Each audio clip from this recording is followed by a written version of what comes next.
Assalamualaikum warahmatullahi wabarakatuh. Halo semuanya, perkenalkan kami dari kelompok Anjing Laut. Di sini kami akan menjelaskan tentang seni budaya, buku seni budaya dari bab 1 hingga bab 5. Dimulai dari kita perkenalan dulu. Dari yang paling kanan itu ada Muhammad Ifat, absen 23. Ada Muhammad Fadel, absen 19. Ada Muhammad Aiman, absen 22. Dan saya Galang Saka, absen 12. Raja Sanaditya, absen 28. Muhammad Budi Harjo, absen 20. Muhammad Kevin Kumara Syedria, absen 24. Dan kita langsung ke bab 1. Jadi pertama-tama sebelum kita masuk ke bab itu kita harus tahu seni rupa itu apa. Jadi menurut para ahli itu saya mengambil 3 ahli. Yang pertama itu ada Aristoteles. Seni rupa adalah hasil karya berdasarkan perhitungan terhadap alam namun memiliki sifat yang ideal. Itu menurut Aristoteles. Kalau menurut Lamberti, seni rupa adalah penglihatan yang dilakukan secara simbolis dengan bentuk yang lebih tinggi dan juga lebih indah. Dengan kata lain, seni rupa adalah sesuatu yang menekankan pada keindahan. Yang ketiga ada dari Dr. Ade Sudarmaji. Seni rupa adalah hal yang benar, hal yang memiliki unsur manifestasi batin serta pengalaman estetis dengan menggunakan media berupa bidang, garis, warna, tekstur, volume, dan gelap terang. Nah, selanjutnya itu adalah fungsi dari seni rupa. Fungsi dari seni rupa itu dibagi menjadi 2. Yang pertama adalah fungsi rupa murni, merupakan karya seni yang diciptakan dengan tujuan untuk dinikmati saja, tapi tidak memiliki fungsi. Dan yang kedua adalah seni rupa terapan. Jadi seni rupa terapan ini lebih menekankan kepada fungsi dari seni rupa tersebut, seperti contohnya pakaian, perabotan rumah, dan perlengkapan ibadah. Nah, yang selanjutnya itu adalah seni rupa menurut bentuknya. Seni rupa menurut bentuknya itu dibagi menjadi 2. Yang pertama itu seni rupa 2 dimensi dan 3 dimensi. Kalau seni rupa 2 dimensi itu hanya memiliki 2 batas sisi, yaitu panjang dan lebar. Contohnya itu seperti gambar, lukisan, atau sketsa. Yang selanjutnya itu adalah 3 dimensi, karya seni yang memiliki panjang, lebar, dan tinggi. Contohnya itu seperti patung, kriya, terus ada ya pokoknya yang 3 dimensi. Jadi bisa dilihat dari berbagai arah, tidak satu arah.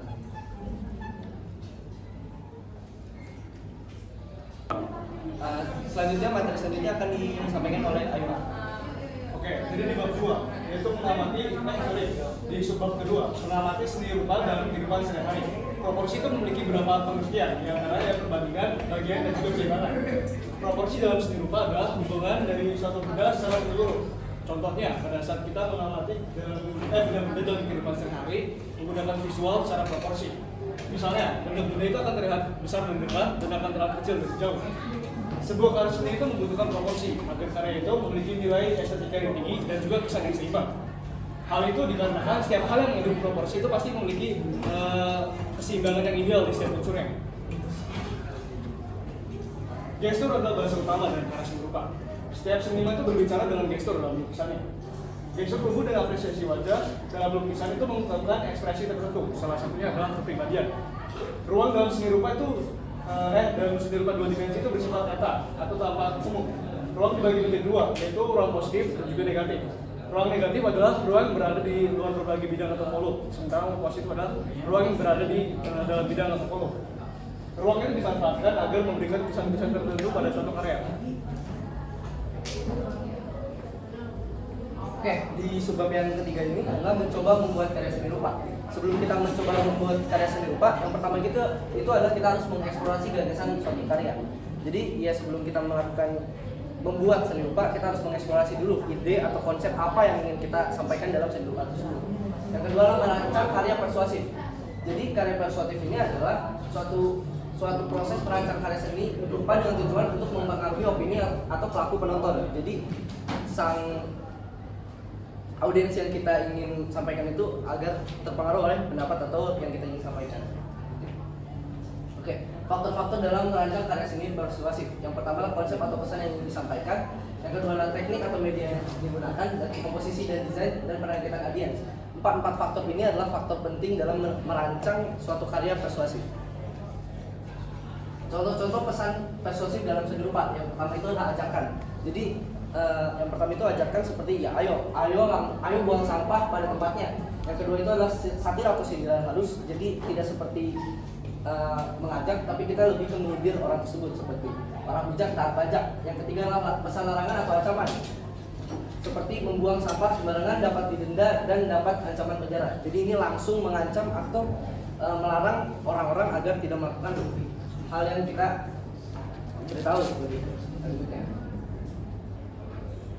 Yang selanjutnya menunjukkan dampak negatif dari masalah. Contohnya itu seperti adalah kita ingin membahas soal global warming. Nah, kita langsung menunjukkan dampak-dampak negatif dari global warming itu seperti apa. Seperti itu. Selanjutnya adalah mengalihfungsikan masalah menjadi positif.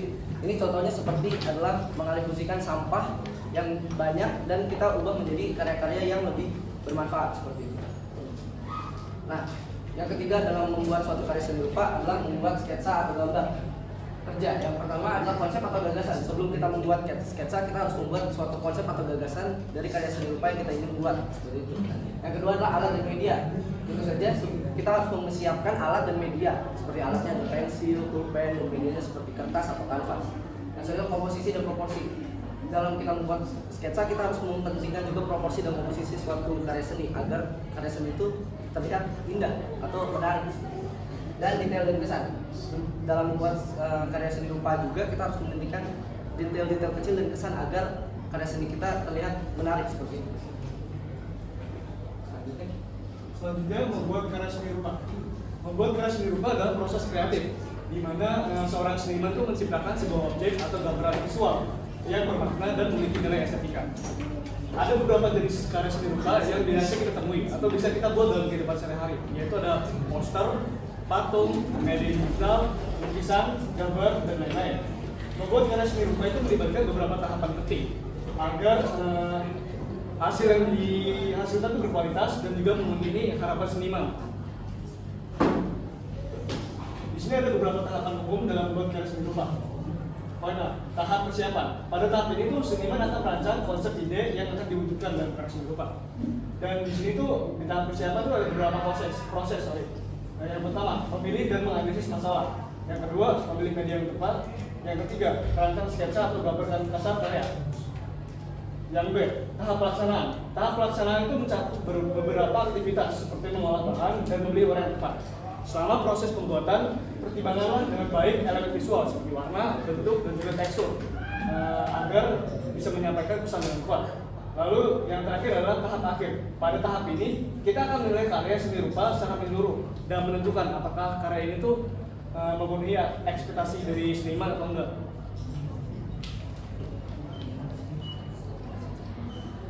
Menyusun bahan presentasi proses kreatif berkarya. A. Definisi, tujuan, dan manfaat presentasi.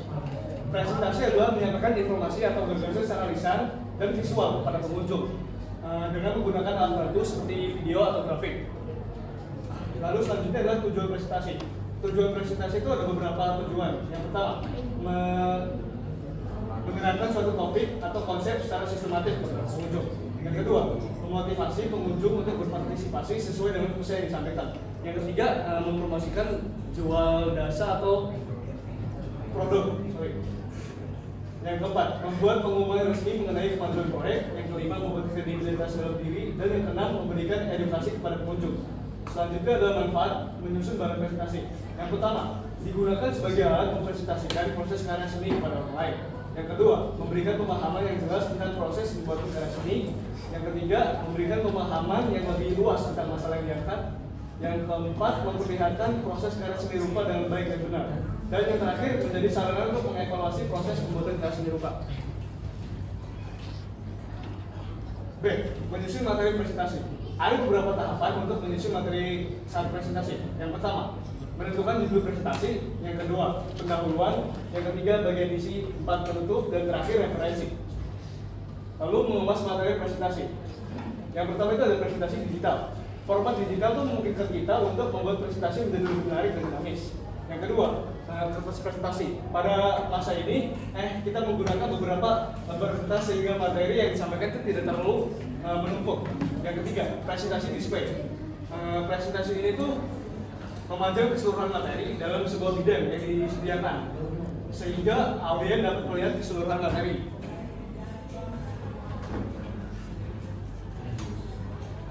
Ada beberapa hal yang harus kita perhatikan dalam melakukan presentasi, yaitu penampilan rapi dan sopan. Berpenampilan rapi dan sopan akan membuat kesan yang menarik dan menghindari penampilan berlebihan, karena itu bisa memecah fokus pengunjung.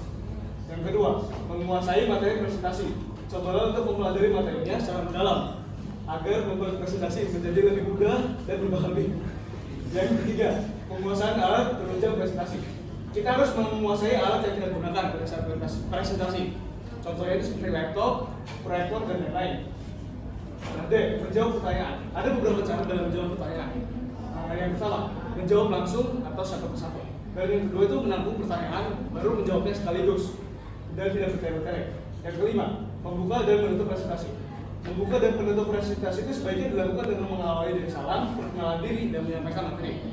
Dan penutupnya itu bisa dilakukan dengan ucapan terima kasih atau salam.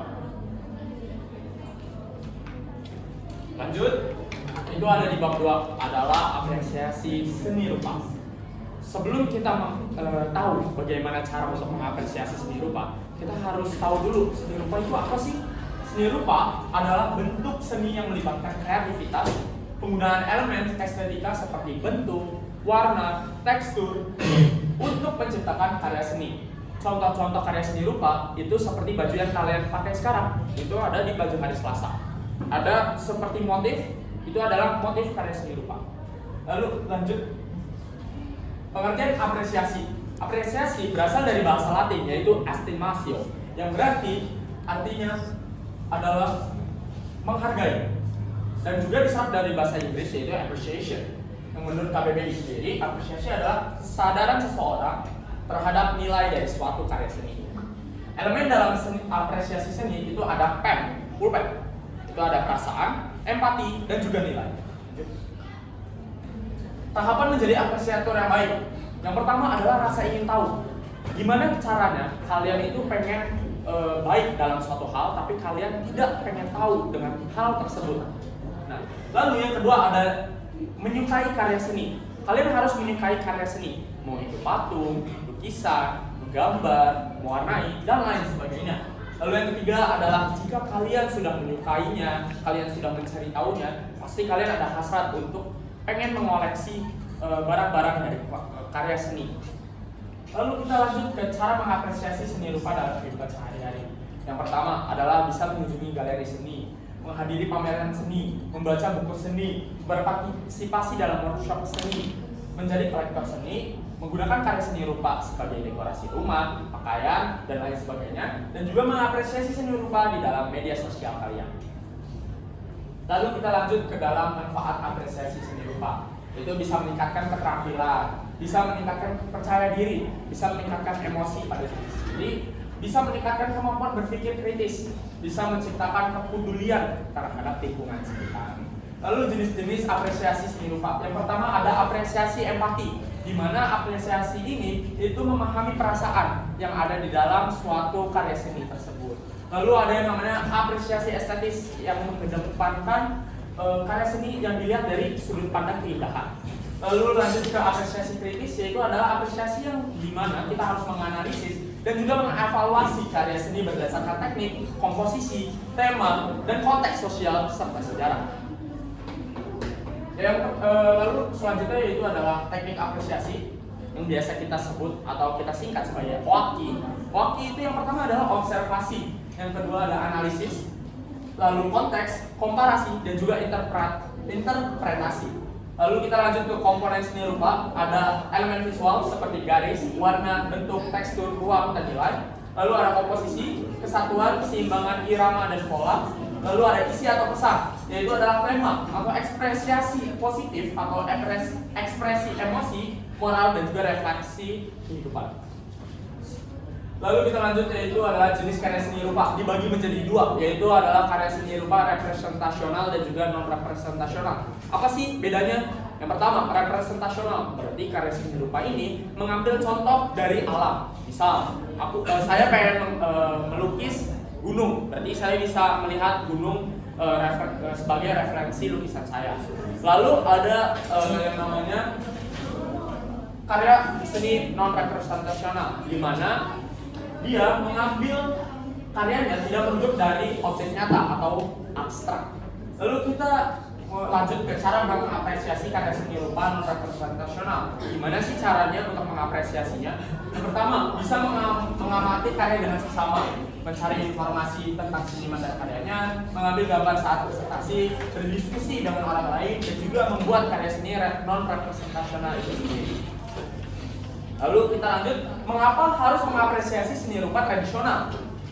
Yang pertama, kita dapat memahami sejarah dan asal-usul karya seni. Kedua, kita bisa memperhatikan teknik dan juga bahan-bahan yang digunakan dari karya seni tersebut. Lalu yang ketiga, menghargai makna dan simbol dari nenek moyang kita. Dan keempat, menghormati keanekaragaman budaya dan seni yang ada di Indonesia. Contoh-contohnya yaitu adalah batik, ukiran kayu, tenun, wayang, kriya, dan juga seni lukis. Lanjut di bab 3 akan dijelaskan oleh Ivan. Lalu berikutnya ada bab 3, yaitu teknik membuat karya seni rupa. Yang pertama itu ada teknik kering. Nah, teknik kering itu meliputi media-media yang kering seperti pastel, krayon, pensil, spidol, dan lain-lainnya. Nah, teknik kering ini biasanya melibatkan pengaplikasian media yang langsung digosokkan ataupun digambarkan pada permukaan kertas ataupun kanvasnya. Nah, teknik kering itu biasanya digunakan untuk menghasilkan gambar yang lebih halus ataupun lebih tebal. Lalu berikutnya ada teknik basah. Basah itu melibatkan media-media yang dicampur dengan air, biasanya itu seperti cat air, minyak, dan juga cat akrilik. Nah, teknik basah ini biasanya melibatkan media yang langsung diaplikasikan di permukaan kertas ataupun kanvas dengan kuas. Nah, lalu kemudian diatur dengan menggunakan teknik blending maupun layering. Teknik basah biasanya menghasilkan karya seni rupa dengan perpaduan warna yang lebih halus dan juga lebih bisa. Lalu berikutnya ada teknik gores. Nah, teknik gores itu meliputi media-media seperti pisau, paku, ataupun modalis. Nah, media-media tadi itu digunakan untuk menggores permukaan karya seni rupa yang akan dibuat. Nah, teknik ini biasanya menghasilkan karya seni rupa dengan efek dari dokumen dan teknik yang bisa dibilang lebih berbeda dari teknik-teknik yang lainnya. Lalu berikutnya yang keempat itu ada teknik cetak. Nah, teknik cetak itu melibatkan pencetakan gambar ke permukaan kertas atau kanvas dari sebuah plat cetak ataupun pensil. Nah, teknik cetak itu dapat digunakan untuk menggunakan teknik seperti linokan, etching, maupun litografi. Nah, teknik ini biasanya menghasilkan gambar dengan konsistensi yang lebih tinggi dan juga cara yang lebih halus. Nah, berikutnya ada teknik semprot. Teknik semprot sendiri itu melibatkan penggunaan semprotan cat ataupun aerosol untuk membuat pola atau efek yang unik pada permukaan kertas atau kanvas. Nah, teknik semprot itu sering digunakan dalam seni street art ataupun graffiti. Nah, teknik ini menghasilkan karya seni rupa dengan tampilan yang sangat beragam dan bagus. Lalu berikutnya ada mengemas karya seni rupa. Nah, mengemas karya seni rupa merupakan hal yang sangat penting. Kenapa? Karena selain menambah estetika, mengemas karya seni rupa juga berfungsi untuk menjaga karya kita dari faktor gangguan eksternal seperti debu, terbakar, dan bahkan pencurian. Nah, berikutnya adalah hal-hal yang harus diperhatikan dalam mengemas karya seni rupa. Yang pertama itu adalah ukuran kemasan. Ukuran kemasan yang kita gunakan dalam proses mengemas karya seni rupa itu tidak boleh lebih kecil maupun lebih besar dari karya seni rupanya. Lalu berikutnya ada bahan kemasan. Bahan kemasan yang kita gunakan itu harus benar-benar kuat dan juga dapat melindungi si karya seni rupa yang telah kita buat. Lalu ada label.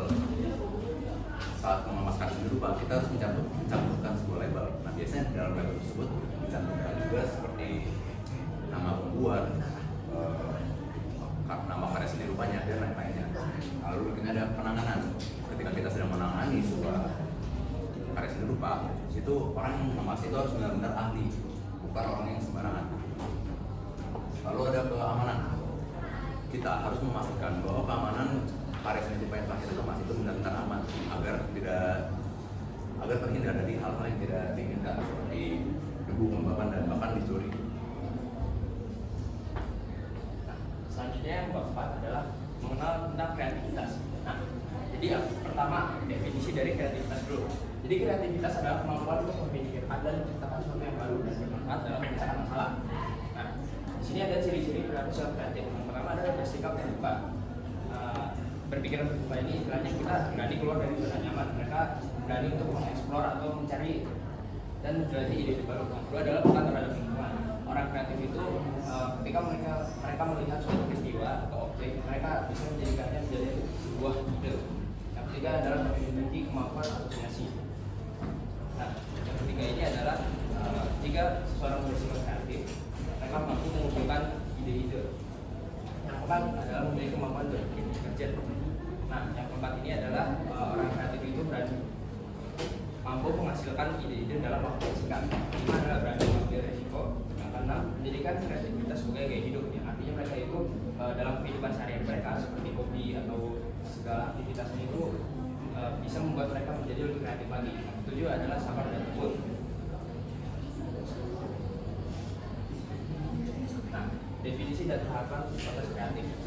Yang pertama, proses kreatif adalah rangkaian kegiatan yang dilakukan untuk menghasilkan ide-ide baru dan original. Nah, di sini ada beberapa tahapan. Yang pertama adalah persiapan. Di tahap persiapan ini adalah ketika seorang mencari suatu informasi mengenai topik atau masalah yang akan diselesaikan. Yang kedua ada inspirasi, yaitu menjalankan pikiran mereka berjalan bebas tanpa ada tekanan atau batasan dari luar. Yang ketiga adalah pencerahan, di mana ketika seseorang dapat ide-ide yang unik yang muncul dari sendiri ketika pikiran mereka itu jernih. Yang keempat ada evaluasi, yaitu mereka mengevaluasi ide-ide mana yang layak untuk menjadikan sebuah karya. Yang kelima ada eksperimentasi untuk pelaksanaan. Nah, sekarang ada eksplorasi ide teknik dan media dua dimensi. Karya seni rupa dua dimensi adalah karya seni yang memiliki dua ukuran atau dua sisi yang memiliki dimensi datar bidang. Eksplorasi ide dalam seni rupa adalah proses mencari dan mengembangkan konsep ide yang diwujudkan dalam karya seni. Berikut ada beberapa cara untuk melakukan eksplorasi ide dalam karya seni. Itu adalah meneliti dan mengamati. Nah, dalam meneliti dan mengamati itu kita mencari informasi mengenai topik yang akan dibahas. Itu dapat berupa survei langsung lapangan atau angket. Yang kedua adalah menciptakan mind map. Menciptakan mind map ini dapat memudahkan kita dalam menghubungkan ide-ide atau sebuah pemikiran yang menghasilkan karya. Yang ketiga adalah mencoba teknik dan media yang berbeda. Yang keempat membuat sketsa, yaitu adalah gambaran dasar suatu karya. Yang kelima adalah berdiskusi dengan orang lain, yaitu untuk mengetahui pendapat dari orang lain. Nah, di sini ada eksplorasi media. Pertama, media dalam seni rupa dua dimensi adalah bahan atau alat yang digunakan seniman untuk membuat karya seni rupa. Jenis media yang umum digunakan dalam seni rupa dua dimensi antara lain seperti kanvas, jenis kertas, jenis pensil, jenis warna kering, dan jenis warna basah.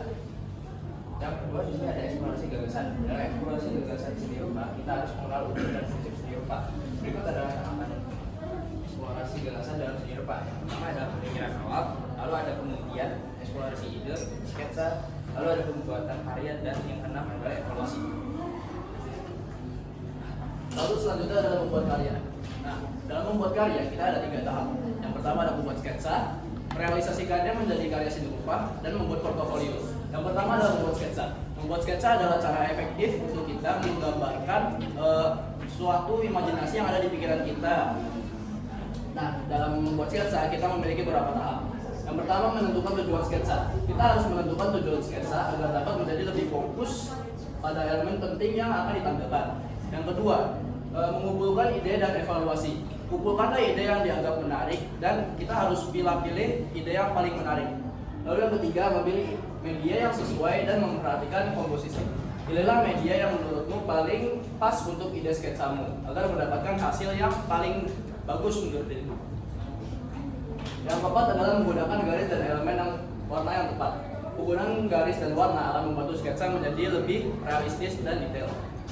Yang kelima, melakukan evaluasi dan menentukan sketsa terpilih. Setelah kita membuat beberapa sketsa, kita akan menentukan sketsa yang paling terbaik lah, dan kita akan melakukan evaluasi apa yang kurang dari sketsa yang terbaik ini. Nah, selanjutnya ada merealisasikan konsep karya seni rupa dua dimensi. Setelah menentukan sketsa terpilih, langkah selanjutnya adalah merealisasikannya menjadi karya seni utuh. Yang pertama adalah pilih media yang sesuai.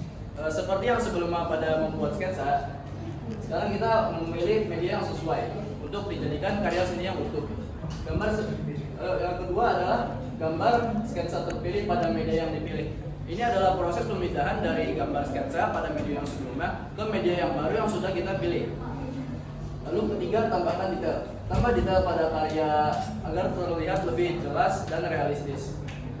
Yang keempat, bermain dengan warna. Pilihlah palet warna yang paling sesuai dengan ide kamu agar seni rupa utuh ini menjadi lebih menarik.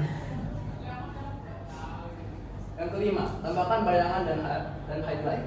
Tambahkan bayangan dan highlight pada karya agar memberi kesan lebih realistis dan menarik. Yang keenam, lakukan revisi. Jika kita melihat seperti ada yang kurang dalam karya seni ini, kita akan melakukan revisi dan mendengarkannya dalam beberapa kekurangan. 7. Selesaikan karya seni. Setelah revisi, karya seni siap untuk dipamerkan atau dijual. Pastikan karya seni terlihat jelas dan menarik. Lalu selanjutnya adalah membuat portofolio proses pembuatan karya. Portofolio itu adalah kumpulan karya-karya kita dari yang sebelumnya kita bikin dan untuk menunjukkan kemampuan seseorang dalam suatu bidang tertentu. Yang pertama kita adalah dalam tahap ini kita harus menentukan tujuan dari portofolio. Tentukan tujuan pembuatan portofolio agar bisa menentukan jenis karya apa yang akan dimasukkan. Jadi ke dalam portofolio kita harus menentukan apa yang ingin kita tujukan kepada pengunjung. Yang kedua, pilihlah karya terbaik. Pilihlah karya terbaik yang sudah dibuat untuk mewakili kemampuan yang kita miliki. Yang ketiga, tentukan tema atau alur cerita. Hal ini membantu kita dalam mengorganisir karya-karya yang sudah dipilih menjadi sebuah kesatuan yang harmonis dan kreatif. Keempat, buatlah layout yang menarik. Layout yang menarik dapat membuat karya menjadi menarik dan mudah dipahami. Yang kelima, sertakan informasi tentang diri. Informasi seperti nama, pondok, pengalaman kerja bisa memberi pengunjung gambaran tentang seperti apa kita. Yang keenam, update portofolio secara berkala. Tentunya pengunjung akan bosan jika kita melihat karya kita yang itu saja. Maka kita harus membuat update portofolio secara berkala. Selanjutnya adalah presentasi karya. Yang pertama dalam tahap ini ada tiga fase. Yang pertama adalah persiapan presentasi karya. Presentasi karya yang baik dapat memberikan kesan yang positif dan membuat orang lain tertarik untuk melihat karya kita lebih lanjut. Yang pertama, kita harus mengenali audiens. Kenali pengunjung lebih baik. Dengan memahami pengunjung, kita dapat menyusun presentasi yang sesuai dengan kebutuhan mereka dan meningkatkan kesuksesan presentasi. Yang kedua adalah tentukan tujuan. Kita harus memiliki tujuan presentasi untuk menyesuaikan isi presentasi dan pesan yang ingin disampaikan. Yang ketiga, pilih karya yang ingin dipresentasikan. Pilihlah karya yang terbaik dan terbaru yang dapat menarik perhatian audiens dan memberikan gambaran yang jelas tentang kemampuan kita. Keempat, susun presentasi dengan baik. Susun presentasi akan membuat pengunjung lebih memahami dan mendapatkan apa yang kita sampaikan dengan jelas.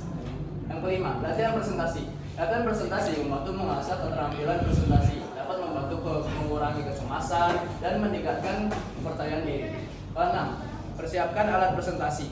Jika kita membutuhkan alat bantuan untuk agar pengunjung dapat lebih memahami apa yang kita sampaikan. Selanjutnya itu mengenal teknik presentasi. Beberapa tips untuk membuat karya yang terbaik. Yang pertama adalah persiapan materi presentasi. Pilihlah alat bantu seperti PowerPoint, pamflet, atau kartu nama. Yang kedua, gunakan visual yang baik. Gunakan visual yang jelas dan berkualitas agar mudah dipahami dengan audiens. Tiga, berbicara dengan jelas dan percaya diri. Gunakan bahasa tubuh dan pastikan suara kita terdengar jelas. Keempat, berikan kesempatan untuk bertanya kepada audiens. Jika ada audiens yang kurang mengerti dengan presentasi kita, maka kita bisa menjawab. Lalu selanjutnya adalah struktur presentasi. Yang pertama itu adalah pendahuluan, bagian perkenalan untuk menarik perhatian dan memberi gambaran umum tentang topik yang disampaikan. Yang kedua adalah tujuan presentasi. Tujuan presentasi memberikan gambaran tentang apa yang ingin dicapai melalui presentasi karya yang ingin dijelaskan. Yang ketiga, isi presentasi. Ini dari presentasi menyampaikan informasi secara rinci tentang topik yang dibahas. Yang keempat adalah penutup. Berisi ringkasan dan singkat tentang isi presentasi atau tindakan yang harus diambil pengunjung setelah mendengarkan presentasi. Yang terakhir adalah pertanyaan dan jawaban.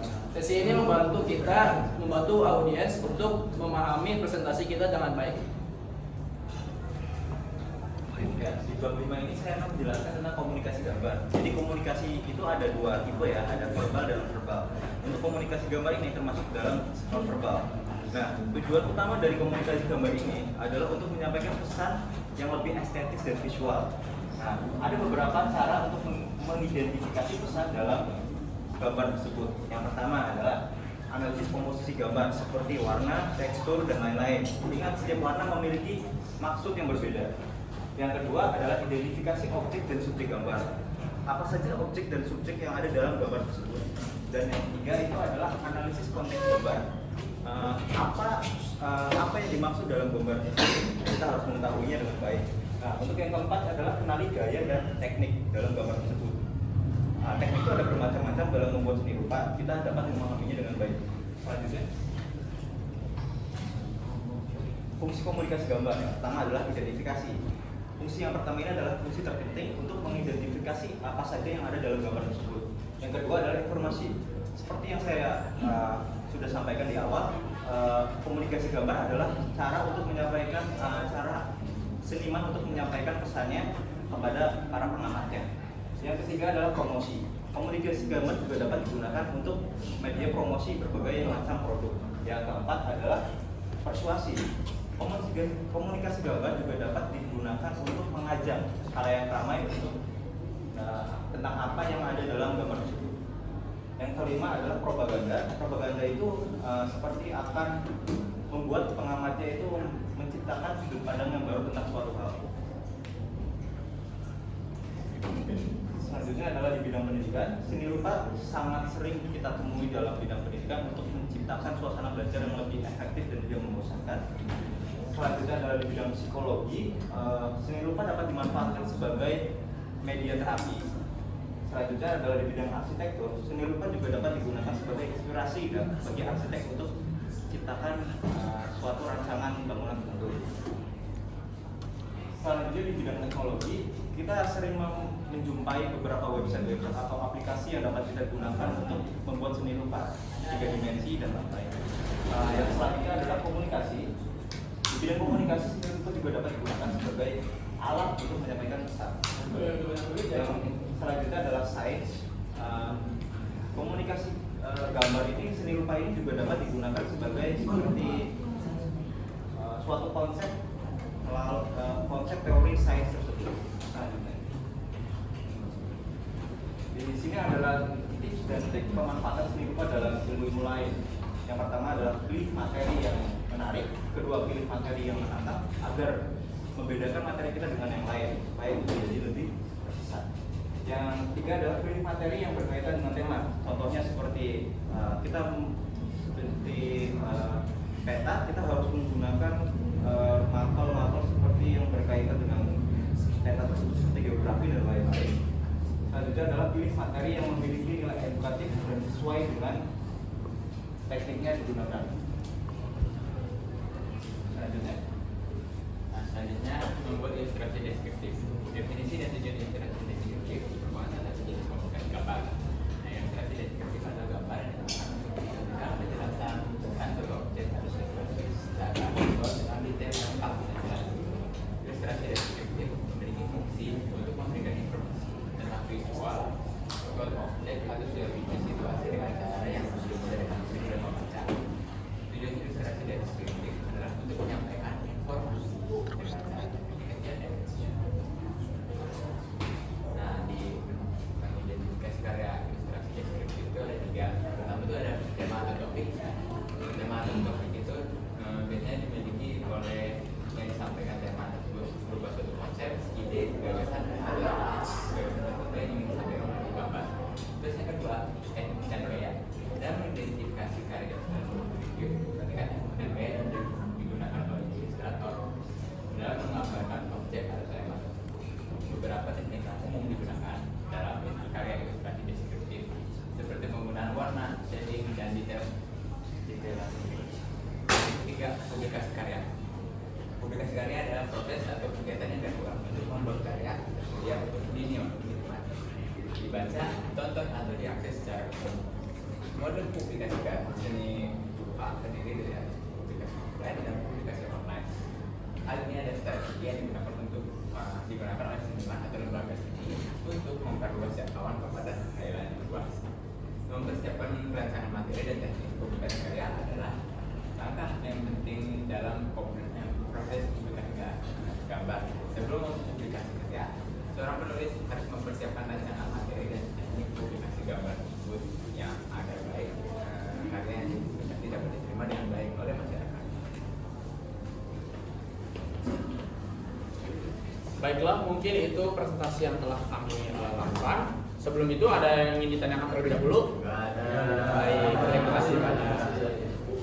Mungkin itu presentasi yang bisa kami laksanakan sekarang.